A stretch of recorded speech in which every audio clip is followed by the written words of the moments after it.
Bonjour, mon nom c'est Théo, produit forestier Grison. J'ai déjà fait des vidéos dans le passé sur un déligneur. Fait que c'est quoi un déligneur? C'est une machine qui a deux cirons qui tournent, une qui est fixe. C'est pas vrai qu'elle est fixe parce qu'elle se déplace aussi, mais elle se déplace un petit peu. Elle prend plus de temps parce qu'on est obligé de prendre des clés Allen puis la tasser, puis l'avancer. Puis ça, c'est celle qui est fixe. Puis l'autre, elle va jouer sur le shaft selon la largeur qu'on veut.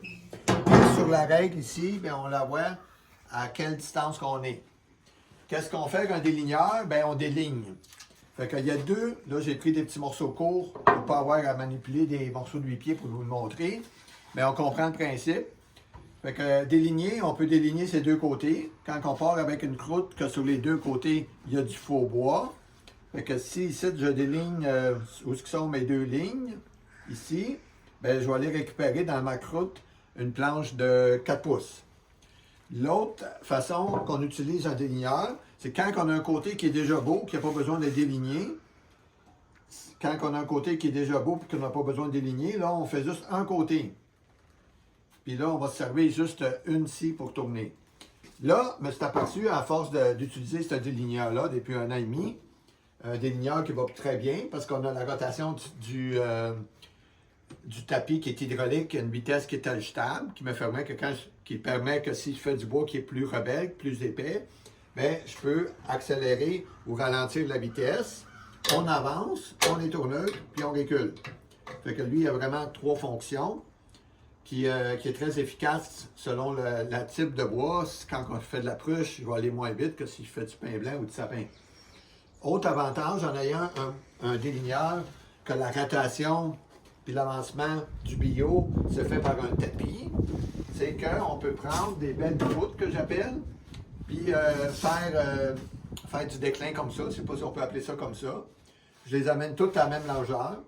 Puis après, ça me permet de faire des murs, surtout extérieurs, pour récupérer la croûte, puis 2, pour donner un beau look, qu'on pourrait dire quasiment le look de bois rond. L'autre avantage d'un déligneur qui a la rotation en bas, c'est que, contrairement à d'autres déligneurs sur le marché, lui, il ne fera pas de picot sur le bois, comme qu'on peut voir ici, que mon ancien déligneur a fait, parce que plusieurs déligneurs sur le marché, le bois, il avance avec une série de cirons avec des coches, puis c'est ça qui fait avancer le bois. Si j'arrête ce type de déligneur-là, où ce que l'avancement du tapis se fait en haut et non en dessous, pas du tapis, mais du bois, je ne pourrais pas faire ça. Parce qu'ici, j'ai une surface qui n'est pas parfaite. Fait que c'est impossible que les cirons tournent là-dessus pour faire avancer le bois. Le fait qu'ici, c'est plat, bien, sur ma surface de tapis, bien sûr, ça l'avance. Bon, qu'est-ce que je voulais dire tantôt? À force de travailler avec un déligneur, je me suis aperçu qu'il y a plusieurs façons de travailler avec ça. Quand que je devais faire ça, ici, c'est-à-dire faire un côté avec un côté qui est parfait, bien là, à ce moment-là, c'était facile. On l'accotait ici, puis je m'en vais chercher le maximum de la surface avec ma règle ici. Ici, dans mon cas, c'est 5 pouces. Fait que j'amène l'aiguille à 5 pouces.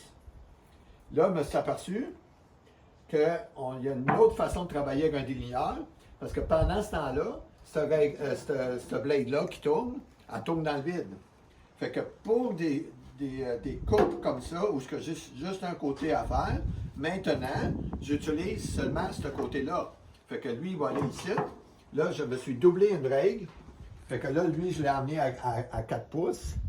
Je peux l'amener à 5 pouces tantôt pour couper ce morceau-là. Mais ici, il est bien à côté. Parce que qu'est-ce que je devais faire? C'est que ici, ce côté-là, je vais garder mes morceaux qui ont besoin d'être coupés ces deux côtés. Parce qu'on sait qu'ici, à partir de mon 0, il est à 4 pouces. C'est moi qui ai décidé de le mettre à 4 pouces.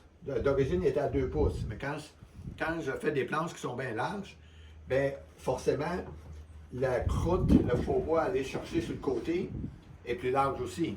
Fait que 2 pouces, pour moi, c'était pas assez. L'autre avantage de l'amener à 4 pouces, c'est que des fois, quand je fais des morceaux, soit des 2x4 ou de la forêt pour le toit, ben, c'est toujours à 4 pouces, fait qu'il est toujours là, fixe à 4 pouces. Là, qu'est-ce que je fais présentement en utilisant les deux côtés, puis les deux règles. Ce côté-là, je m'en sers juste pour faire des affaires comme ça, des deux côtés. Parce qu'avant, quand j'utilisais ça, ces deux barres, bien là, à ce moment-là, qu'est-ce que je devrais faire? C'est de prendre mon morceau qui a 4 pouces de large, l'amener ici, puis là, avec deux serres, je le fixais ici. Puis là, le morceau qui était en déligné juste d'un côté, bien là, lui, ça cotait ici. Pour ne pas utiliser la blade de l'extérieur qu'on n'a pas besoin. Puis la blade de l'intérieur, celle qui bouge avec le système de rotation, bien, elle, je l'amène à largeur de coupe. Maintenant, comme je vous ai dit, ça, je n'en ai plus besoin parce que d'un côté, ce côté-là, je vais toujours faire les coupes doubles en utilisant les deux blades. Puis ce côté-là, je vais toujours utiliser les côtés où j'ai juste besoin d'une coupe. Puis là, dans le fond, je n'ai pas rien eu à modifier en dehors de me rajouter une règle qui est aimantée, comme celle en bas. En arrière, on a la règle d'origine. Pourquoi je ne m'en sers pas? Bien, moi, vu que je joue des fois avec la blade fixe, bien, je dois jouer avec ma règle aussi. Parce que le ground zero, le 0 qui est présentement ici, tout ce qui s'est marqué 0, ma blade est ici à 4 pouces, bien, si moi je déplace cette blade-là, bien, elle va bouger aussi. Alors voilà, on va partir ça, puis je vais vous montrer ça.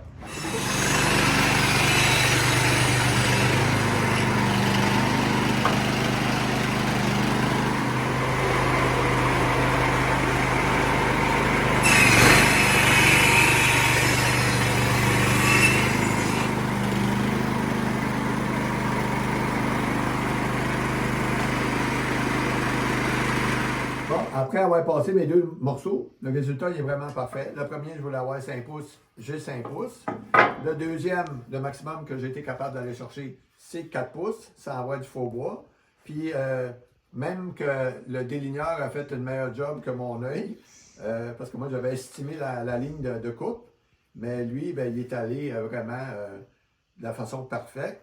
Puis, avec un déligneur, vous allez remarquer aussi la qualité de coupe. C'est beaucoup plus, comment dirais, beaucoup plus plané qu'un moulin assis va faire. Puis, bien sûr, on n'a aucune variation de largeur. Autre point, advenant que je ne l'ai pas dit, je ne me souviens pas d'avoir dit, mais c'était des ligneurs-là, qu'est-ce qui est intéressant, c'est que la vitesse est variable. Là, je ne suis pas allé très rapide parce que je voulais avoir une démonstration qu'on voit vraiment la coupe. Puis, l'autre affaire, c'est que je n'ai même pas monté le régime du moteur au maximum, j'étais à peu près au tiers. Si j'ai du bois qui est plus rebelle, de la pruche ou du bois qui est plus épais, qu'est-ce que je vais faire? Je vais réduire la vitesse de la rotation de l'entrée, advenant qu'il y a un morceau de bois qui reste coincé, qui est rarement le cas dans ce déligneur-là. Bien, ça, j'avance. Là, je vais simplement le reculer, mais je n'aurai jamais besoin d'aller me battre pour sortir un morceau de bois qui est coincé là.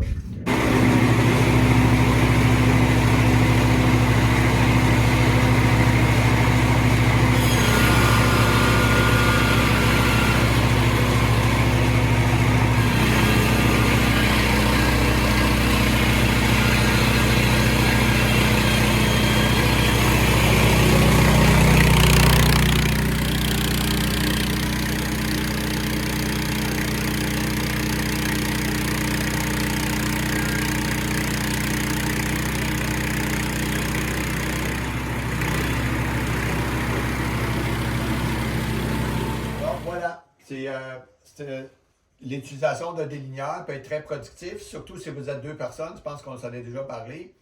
Par contre, il faut quand même dire que l'opération est plus précise parce que les coupes sont plus belles. Souvent, on dit oui, qu'est-ce qu'un déligneur est capable de faire? Je suis capable de le faire sur le moulin. Oui, on a raison. Par contre, ici, on va chercher le maximum de largeur planche à la fois et non un ensemble de planches quand on déligne sur le moulin. Comme j'ai dit tantôt, la coupe est beaucoup plus précise, c'est-à-dire une belle coupe. Les variations de largeur, il n'y en a pas, c'est vraiment très égal. Puis quand on est deux personnes, ben c'est vrai qu'on va aller chercher du 40-50% de plus de production. Sur là-dessus, je vous souhaite une bonne journée. Mon nom c'est Théo. Okido!